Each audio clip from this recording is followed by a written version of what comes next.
Okay, let's unpack this. The global sportswear market.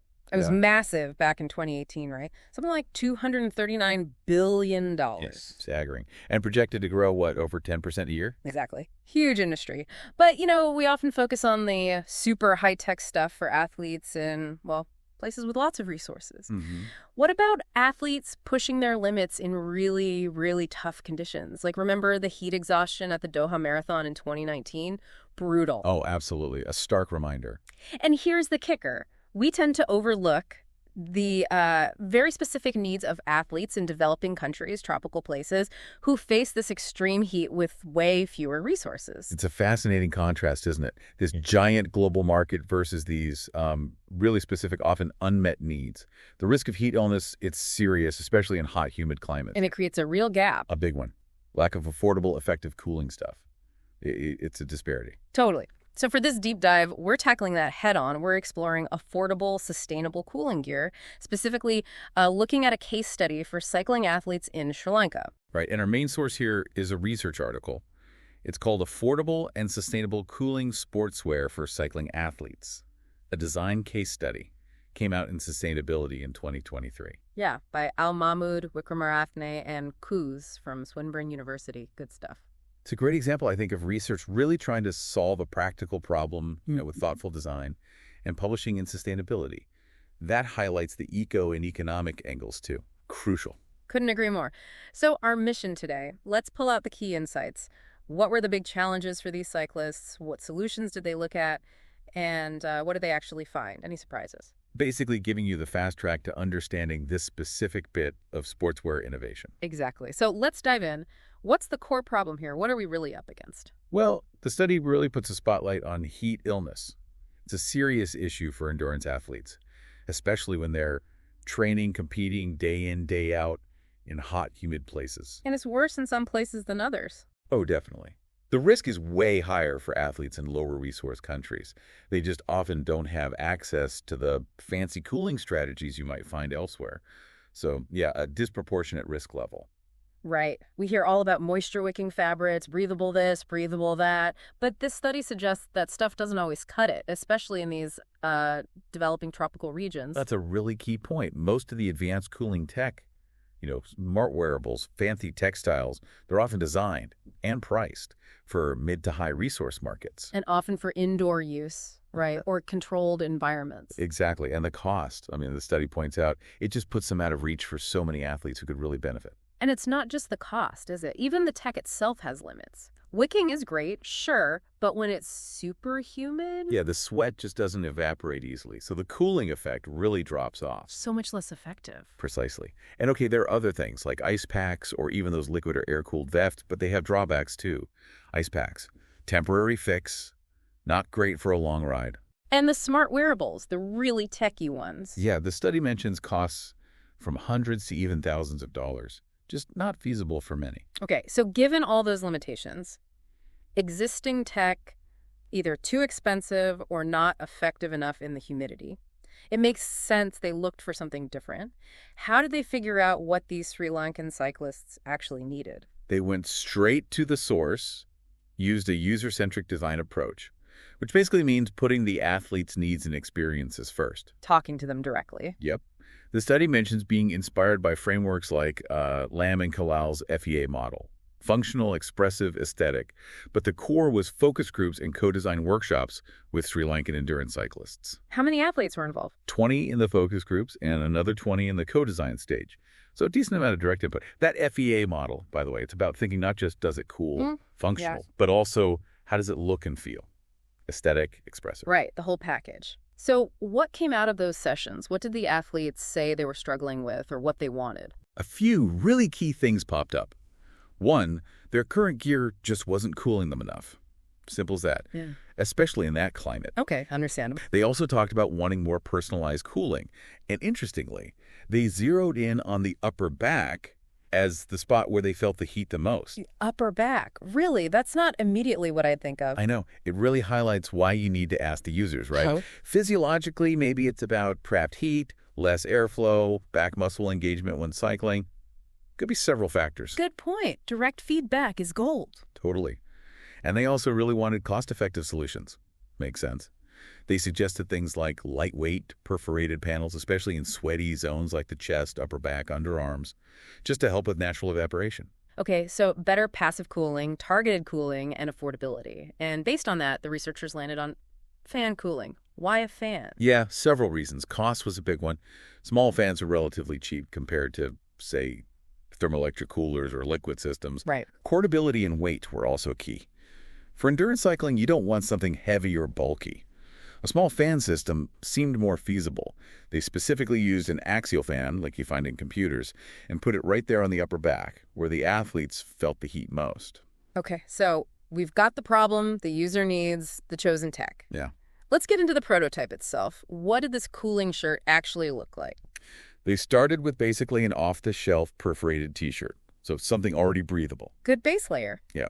Then the main thing was adding this small 5-volt axial fan onto the upper back, powered by a rechargeable battery, 1200 mAh 5 volt. So not some huge clunky setup. No, pretty compact. The controls were simple too, just a push-button switch, 3 fan speeds, and a little LED light to show it was on. Okay. And importantly, the electronics battery, circuit board, switch were all inside a waterproof case.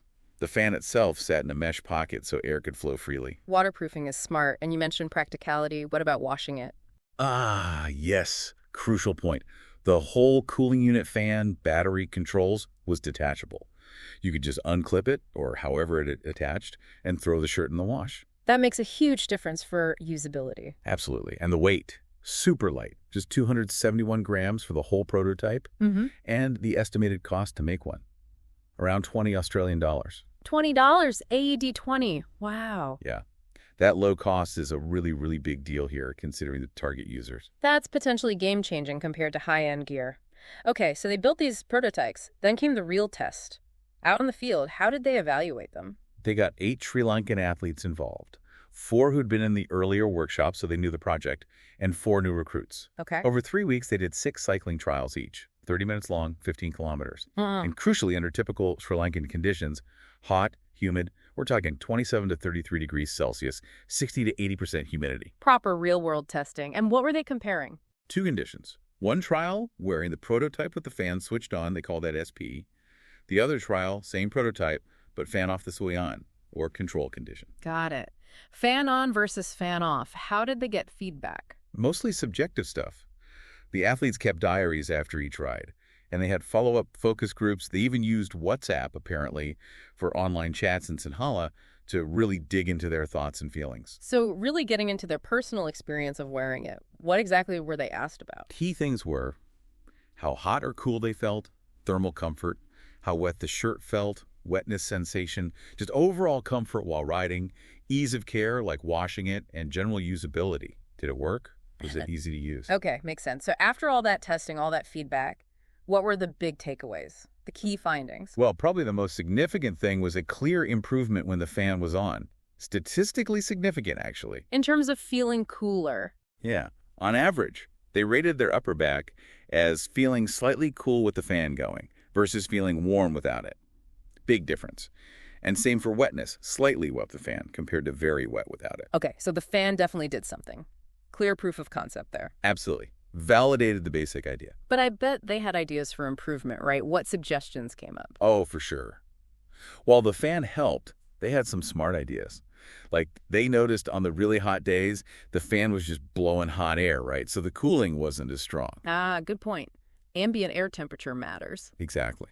So they suggested maybe finding ways to use pre-cooled air. Someone even floated the idea of a small, lightweight compressor on the bike itself. Whoa, like a mini air conditioner powered by the bike. That's ambitious. It is. But creative thinking. They also talked about improving air circulation generally, maybe using little tubes inside the shirt or changing the garment cut to trap the airflow better, and looking into newer, thinner fans for better performance without adding bulk.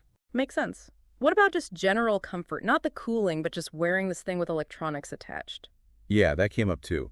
While overall comfort was better with the cooling on, they did say wearing the prototype, especially at first, felt a bit weird, having that circuit pack there. Unfamiliar, I guess. Right. So they suggested looking into ways to integrate the electronics more seamlessly, maybe embedding them right into the fabric somehow, or even using special cooling fabrics alongside the fan, or instead of it.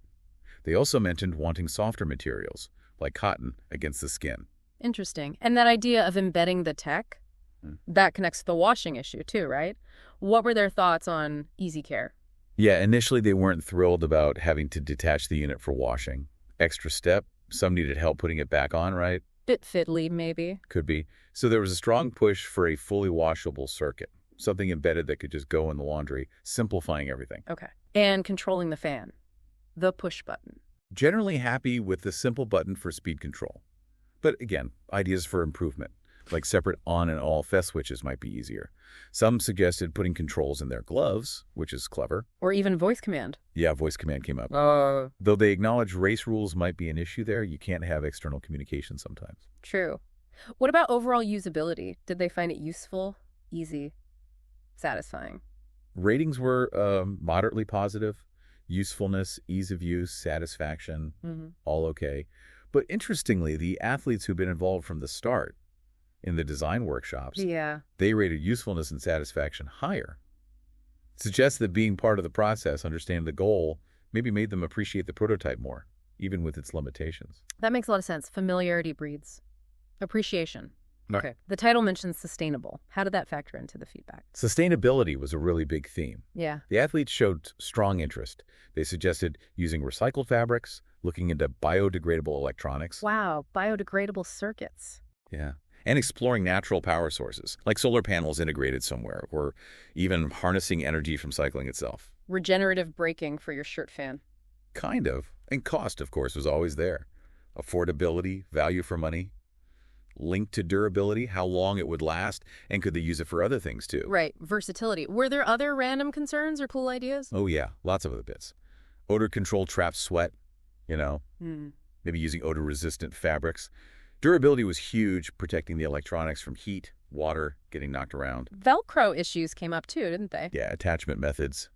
They definitely leaned towards embedded circuits again.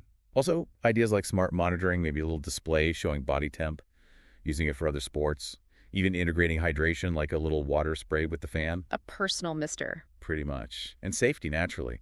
Concerns about electrical shocks, batteries overheating, all valid points. Absolutely. And finally, aesthetics. You gotta look good, right? Yeah, that matters. They weren't totally sold on the prototype's look. Wanted better colors, sleeker design, definitely thinner fans, to reduce the bulge on the back. And maybe making the LED indicator more visible, maybe even with space for a name or logo. Okay, so tons of really specific, usable feedback. Based on all that, what was the refined vision? Where did they see this going? The goal became finding that sweet spot, that balance. Functionality, yes, it has to cool effectively. Aesthetics make it look good. Sustainability, use better materials. Think about the life cycle. And cost, keep it accessible. That was the roadmap. Got it. Okay, so for you listening, wanting the quick takeaways from this deep dive, what are the absolute must-remember points? Okay, first, athletes in developing tropical regions have unique and serious heat challenges that mainstream sportswear often misses. Big gap there. Right. Second, affordable fan-based cooling. It shows real promise, especially when you design it with the athletes, like they did here. User-centric design is key. Absolutely crucial. That's the third point. Involving users directly leads to better solutions. And fourth, future innovation needs to focus on things like integrated, washable circuits, sustainable materials, and definitely making it look better. Aesthetics matter. And that surprising detail, I'm still stuck on the AUD20 prototype cost. Right. It just hammers home the potential for accessible tech. Compare that to super pricey smart gear. It's night and day. It really is. Which kind of leads to a bigger question for you, the listener, doesn't it? Yeah, how can we better adapt technology for specific cultural contexts, specific economic realities? This Sri Lanka study is one example. And it makes you think, what other user groups are being overlooked? Who else could benefit from this kind of focused, affordable design thinking? Exactly. So what does this all mean for you? Maybe pause and think about your own assumptions about sportswear, about tech. Are there everyday things that could be redesigned to be more affordable, more sustainable? Or even, what problem in your own life could use a simple, smart, affordable tech fix? It pushes us to look beyond the flashy stuff sometimes, doesn't it?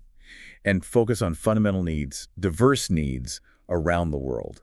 Huge potential in simple, thoughtful solutions. So here's a final thought to leave you with. Imagine a future where high-performance gear isn't just a luxury for the few. Imagine it as a right, designed thoughtfully with the planet and every athlete truly in mind. Thanks for taking this deep dive with us.